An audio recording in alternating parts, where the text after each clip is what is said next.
ಪರಶುರಾಮ ಸೃಷ್ಟಿಯ ಸಪ್ತ ಮಹಾಕ್ಷೇತ್ರದಲ್ಲಿ ಒಂದಾದ ಪುಣ್ಯಕ್ಷೇತ್ರ ಉಡುಪಿ ಜಿಲ್ಲೆಯ ಕುಂದಾಪುರ ತಾಲೂಕಿನಲ್ಲಿ ಈ ದೇವಸ್ಥಾನ ಸ್ಥಾಪನೆಯಾಗಿದೆ. ಕ್ರೋಡಶಂಕರನ ಹೆಸರು ಬರಲಿಕ್ಕೆ ಕಾರಣ ಕ್ರೋಡ ಅಂದರೆ ಒಬ್ಬ ಋಷಿ ಈ ದೇವಸ್ಥಾನದಿಂದ ಒಂದು ಅರ್ಧ ಕಿಲೋಮೀಟರ್ ಒಳಗೆ ದಟ್ಟ ಉಂಟು. ಅಲ್ಲಿ ಒಂದು ಗುಹೆ ಉಂಟು. ಆ ಗುಹೆ ಒಳಗೆ ಕಲಿಯುವುದು ಪೂರ್ವದಲ್ಲಿ ಕ್ರೋಡ ಎಂಬ ಒಬ್ಬ ಮುನಿ ಕುಳಿತು ಶಂಕರನ ದೇವರಿಗೆ ಅವರ ತಪಸ್ಸು ಮಾಡಿದ ಕಾರಣದಿಂದಾಗಿ ಈ ಕ್ಷೇತ್ರಕ್ಕೆ ಕ್ರೋಡ ಶಂಕರ ಕೆರೆ. ಈ ಕೆರೆಯ ಮೇಲ್ಗಡೆ ಕಲ್ಲು ಚಪ್ಪಡಿಯನ್ನು ಹಾಕಿದ್ದಾರೆ. ಈ ಕಲ್ಲು ತೆಗೆದು ಕಲ್ಲಿನ ಕೆಳಗಡೆ ಸಂಪೂರ್ಣ ಜಲಮಯ, ದೇವಸ್ಥಾನದ ಸುತ್ತಲೂ ಜಲ ಅರ್ಥದಿಂದ ಜಲಮಯ.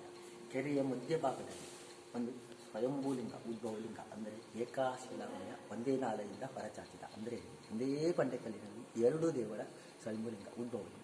ಅದರಲ್ಲಿ ಶಂಕರನ ರೂಪ ವೃತ್ತಾಕಾರದ ಬಳೆಯಾಕಾರದ ಕಲ್ಲು ಶಂಕರ, ಧನದ ಪಾದ ನಾರಾಯಣ. ಅಂದರೆ ಒಂದು ಧನ ಆ ಕಡೆ ಮುಖ ಮಾಡಿಕೊಂಡು ಒಂದು ವೃತ್ತಾಕಾರದ ಕಲ್ಲಿನ ಮೇಲೆ ಹಾಲು ಸೋಸುವಂಥ ಚಿತ್ರವೇ ಶಂಕರ, ಧನದ ಪಾದ ಅನ್ನೋದು ನಾರಾಯಣ.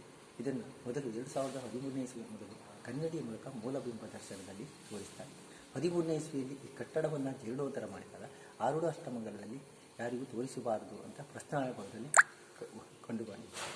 ಆದ್ದರಿಂದ ಸಾಮಾನ್ಯ 13ನೇ ಇಸ್ವಿಯ ನಂತರ ಯಾವ ಭಕ್ತರಿಗೂ ಕನ್ನಡಿಯ ಮೂಲಕ ಮೂಲಬಿಂಬ ದರ್ಶನವನ್ನು ತೋರಿಸಿದರು. ಅದು ಏನೇ ಇರಲಿ, ಈಗ ಬಲಗಡೆ ಮುಖವಾದ ಒಳಗಡೆ ಇದ್ದ ಹಾಗೆ ಶಂಕರ, ಅದರ ಹಿಂದೆ ಪಾರ್ವತಿ, ಆ ಕಡೆ ಎಡದಗಡೆ ನಾರಾಯಣ, ಅದರ ಹಿಂದೆ ಅವರ ಹೆಂಡತಿ ಲಕ್ಷ್ಮಿ, ಮಧ್ಯದಲ್ಲಿ ಸಣ್ಣ ಉತ್ಸವ ಮೂರ್ತಿ ಶಂಕರ, ಮೇಲ್ಗಡೆ ದೊಡ್ಡ ಮೂರ್ತಿ, ಬಲಗಡೆ ಅಭಯಹಸ್ತ, ಹಾಗೆ ತಲೆ ಮತ್ತೊಂದು ಕೈಯಲ್ಲಿ ಕೊಡಲಿ, ಹಾಗೆ ತಲೆ ತುದಿಯಲ್ಲಿ ಬಲಭಾಗದಲ್ಲಿ ಅರ್ಧಚಂದ್ರ, ಹಾಗೆ ಬಲಭಾಗದ ಕುತ್ತಿಗಿಂತ ಸೊಂಟ ಅಂದರೆ ನಾಭಿಯ ತನಕ ಅರ್ಧ ರುದ್ರಾಕ್ಷಿ ಹಾರ, ಹಾಗೆ ಬಲಭಾಗದ ಸೊಂಟದಿಂದ ಪಾದದವರೆಗೆ ಅಗ್ರ ಚರ್ಮಾಂಬರಕರ ಹುಲಿಯ ಚರ್ಮ, ಈ ಬಲಭಾಗ ಅರ್ಧ ದೇಹ ಅನ್ನೋದು ಶಂಕರ, ಎಡಭಾಗ ಕೈಯಲ್ಲಿ ಶಂಖ, ಹಾಗೆ ಎಡಭಾಗದ ಕುತ್ತಿಗೆಯಿಂದ ಸೊಂಟ ಅಂದರೆ ನಾಭಿಯ ತನಕ ಅರ್ಧ ವನಮಲೆ ಅಂದರೆ ಬಿಳಿ ತುಳಸಿ ಮಣಿ ಹಾರ, ಹಾಗೆ ಎಡಭಾಗದ ಸೊಂಟದಿಂದ ಪಾದದವರೆಗೆ ಪೀತಾಂಬರ ಅಂದರೆ ರೇಷ್ಮೆ.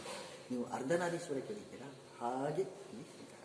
ಇಲ್ಲಿ ಏನಂದರೆ ಎರಡು ಸ್ಪಷ್ಟವಾದ ಸಂದೇಶವು. ಮೊದಲನೇದಾಗಿ ದೇವರು ಒಬ್ಬನೇ, ಎರಡನೇದು ಹರಿಹರರಲ್ಲಿ, ಅದರಲ್ಲಿ ಶಿವ ಮತ್ತು ವಿಷ್ಣುವಿನಲ್ಲಿ ಭೇದವೇ ಇಲ್ಲ. ಆದ್ದರಿಂದಲೇ ಅಲ್ಲಿ ಪ್ರಮುಖವಾದ ಶ್ಲೋಕವನ್ನು ಒಂದು ಬೋರ್ಡ್ ಮೇಲ್ಗಡೆ ಹಾಕಿದ್ದಾರೆ. ಶಿವಸ್ವರದೇವ ವಿಷ್ಣು, ವಿಷ್ಣುವತ್ಸರದೇವ ಶಿವ, ನಮಸ್ತುಂಗ ಶಿರಸ್ತಂಭು ಚಂದ್ರಚಾಮರಕ, ತ್ರೈಲೋಕ್ಯ ನಗರಾರಂಭ ಮೂಲತಂಬಾಯಿ, ಶಿವಾಯ ವಿಷ್ಣು ರೂಪಾಯಿ ವಿಷ್ಣುವೇ ಸ್ವರೂಪಳಿ, ದಕ್ಷ ವಿಘ್ನನಾಶ ಹರಿರುದ್ರಾಯ ವೈಷ್ಣವ. ಅಂದರೆ ಹರಿಹರರಲ್ಲಿ ದೇವ.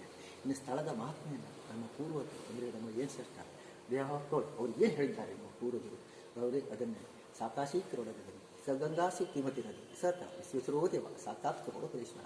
ಅಂದರೆ ಶ್ಲೋಕದ ಅರ್ಥ ಬಹಳ ಸರಳ. ಕಲಿಯುವುದು ಪೂರ್ವದಲ್ಲಿ ಈ ಊರಿಗೆ ಕ್ರೋಡನಗರಿ ಅಂತ ಹೆಸರು, ಇವಾಗ ಶಂಕರನಾರಾಯಣ ಅಂತ ಕರೀತಾರೆ. ಇದು ಸಾಕಾಶಿ ಅಂದರೆ ಕಾಶಿಗೆ ಸಮಾನ.